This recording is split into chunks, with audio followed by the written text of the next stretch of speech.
हंसता खेलता परिवार किस तरीके से उजड़ जावे है तो हम सोच भी नहीं सकते।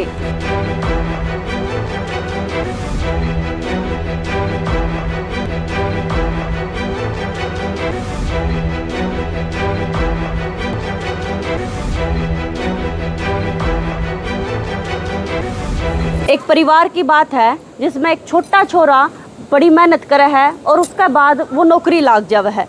नौकरी भी कोई छोटी मोटी नहीं, बढ़िया नौकरी लाग है और आज तक करीब 11 साल पहले वो नौकरी लाग है। परिवार के लोग राजी रहे है कि भाई हमारा छोरा नौकरी लग गया, अपने पैरों पर खड़ा हो गया, बस अब चिंता है तो इसके ब्याह की चिंता है।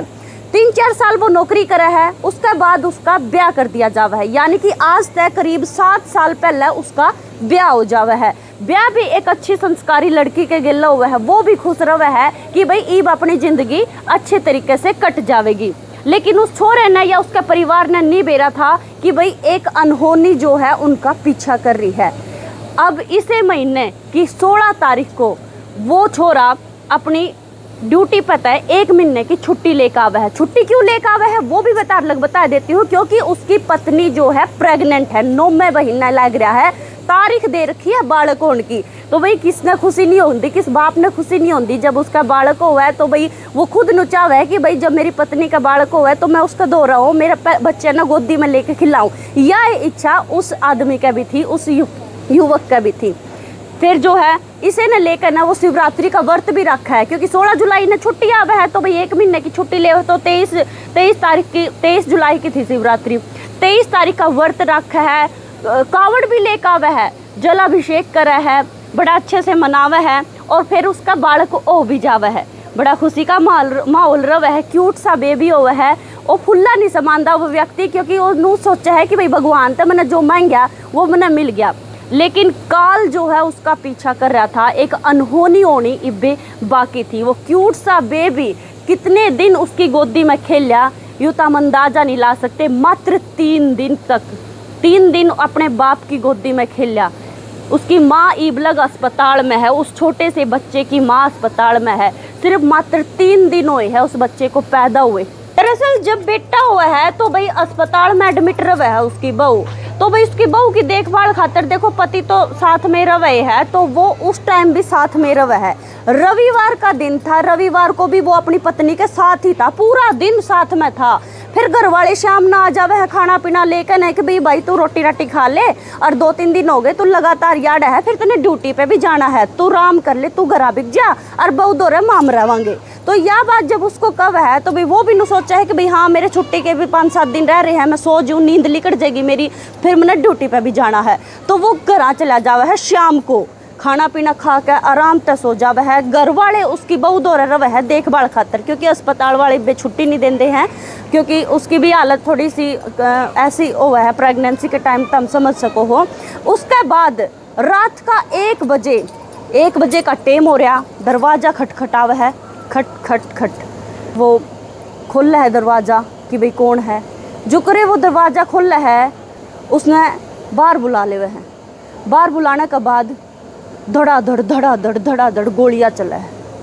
गोली लगने तय उसका खून बहुत ज़्यादा बह जावा है, और खून इतना बह जावा है जो करे उनके परिवार वाले ने, आसपास वाले ने बेरा लग गया है, वे अस्पताल में लेकर जावे है।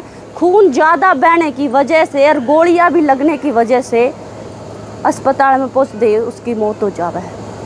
एक 3 दिन का बच्चा जो इब्बे आया है दुनिया में, वो अपने पिता की गोदी में सिर्फ 3 दिन ही रह पाया, और वो पिता अपने बच्चे को सिर्फ 3 दिन देखने पाया।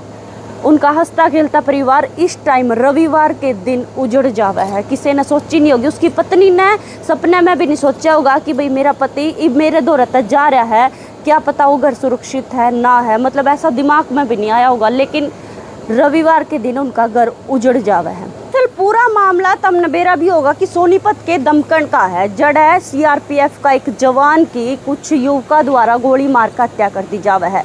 जिस कृष्ण नाम के युवक का मैं अभी जिक्र कर रही थी, वो कृष्ण नाम का युवक वही युवक है जो सीआरपीएफ का जवान है।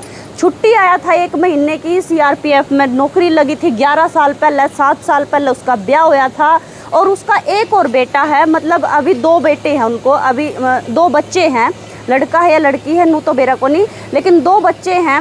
और फिलहाल 22 जुलाई ने वो कावड़ लेकर आया था 23 जुलाई ने उसने शिवलिंग पे अपना जलाभिषेक भी करा और फिर शायद 24 जुलाई को उसको बेबी हुआ है और उसके बाद रविवार के दिन उसकी इस तरीके से मौत हो जावे है। और मौत का कारण नू बताया गया है कि भाई जब वो कावड़ लेने जावे है तो भाई और कावड़ के टाइम में रास्ते में गांव के भी कुछ छोरे जो है कावड़ लेने खातर गए थे और उनके गेले किशन की जो है कहा सुनी हो गई। कहा सुनी इतनी बढ़ गई थी कि भाई हाथापाई पा गए थे, लेकिन ओडे मामला सुलझ गया था, यानी कि ओडे नून हो गया था, चल कोई बात नहीं कोई बात नहीं। लेकिन के बेरा था कि भाई जो 3-4 छोरे आगे कहा सुनी हुई है उनके दिल में खुंदस बैठ गई है। वो उन्होंने ठान लिया था कि भाई इसके तो रड़क काटनी है।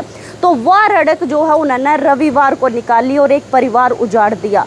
रविवार को जिस तरीके से वारदात को अंजाम दिया, पुलिस आई मौके पर, पुलिस ने पूरा छानबीन करी, पुलिस ने पूरा मतलब देखा वाकया कि भाई कौन कौन थे, मामला दर्ज कर लिया है। उनके परिवार वाले ने जिस जिसका नाम लिया है, अब आगे टीमें गठित कर दी गई है और देखो आगा आने वाला टाइम बताओगा कि कौन पकड़ा गया है, किसने के कबूल कराया है। लेकिन अगर इतनी छोटी छोटी चीज़ा बदल, इतनी छोटी छोटी बातें बदल नू मर्डर होने लगे तो भाई आपा घरां भी सुरक्षित को नहीं, क्योंकि घरां बुला बुला कर मारने लगे। कोई आज यो पहला केस नहीं है कि भाई घरां तक बैर बुला कर गोली मार दी गई है। घरां बढ़ के महिलाओं के लिए छेड़छाड़ की जाने लगी है, घरां बढ़ के आदमिया के खून करे जाने लगे हैं। तो भाई प्रशासन तय भी गुजारिश है कि भाई कड़ी तक कड़ी कार्रवाई की जाए। और सिर्फ इस मामले में नहीं, जितने भी मामले हैं जो भी आगे मतलब पीछे भी हुए हैं तो सब में सख्ती तक वो करे, मतलब कार्रवाई करे और उसके बाद जो भी दोषी हो उसको कड़ी तक कड़ी सजा दी जाए। जिस तरीके से यो परिवार उजड़ गया और परिवार उजड़न तय बच जावे। कावड़ लेन तो वे छोरे भी गए थे जिन्होंने इस वारदात को अंजाम दिया है, लेकिन के सोचा भाई जब कावड़ लेकर आए शिवलिंग को शिवा जलाभिषेक करया उन्होंने, सच्चे मन तक गए होंगे तो यू कांड थोड़ी कर दे। उनका मन देखो तम आज के टाइम में जो कावड़ लेन बहुत सारे ऐसे है, कावड़ लेन जावे है नशा पता करे और जो अपने मतलब भगवान है उनको वैसे ही बदनाम कर रहे हैं। जो कावड़ लेन सच्चे मन वाले अलग बात है, जो झूठे मन तक जावे है ना सिर्फ अपने अपने उसके लिए, यानी कि उड़ते कावड़ लेकर आए वे आकर उन्होंने कांड कर दिया। कहाँ की कावड़, कहाँ का जलाभिषेक उनका, कहाँ का गंगा जल चढ़ा उनका, वो पाप तो नैयाड़े कर दिया। मन में तो उन्होंने उसी टाइम ठान ली थी। अगर उनका मन साफ होंदा तो भाई वोड़े नू सोच लेंदे चल कोई बात नहीं, मारा गांव का था या फिर मारा गुआंड का था, कोई बात नहीं करके न बात न टाल भी सकते। लेकिन उनके मन में उड़ते खुंदस बैठ गई थी। तो ऐसी कावड़ का कोई औचित्य नहीं है, ऐसी कावड़ का कोई मतलब नहीं है लाने का। भाई कोई भी हो सच्चे मन तक लियाओ, जरूरी नहीं 51 लीटर लियाओगे जब ये सच्चा मन होगा, 200 लीटर लियाओगे। सिर्फ इतना सा जल भी सच्चे मन तक लिया हुआ बहुत काफ़ी होता है। जरूरी को नहीं कि भाई जो जितना ज़्यादा लीटर जल लेकर आओगा उसे का अच्छा माना जाओगा या उसे का सच्चा दिल का माना जाओगा। जो बिना जल के याड़े पूजा कर रहे हैं उनका भी तो सच्चा दिल है ना।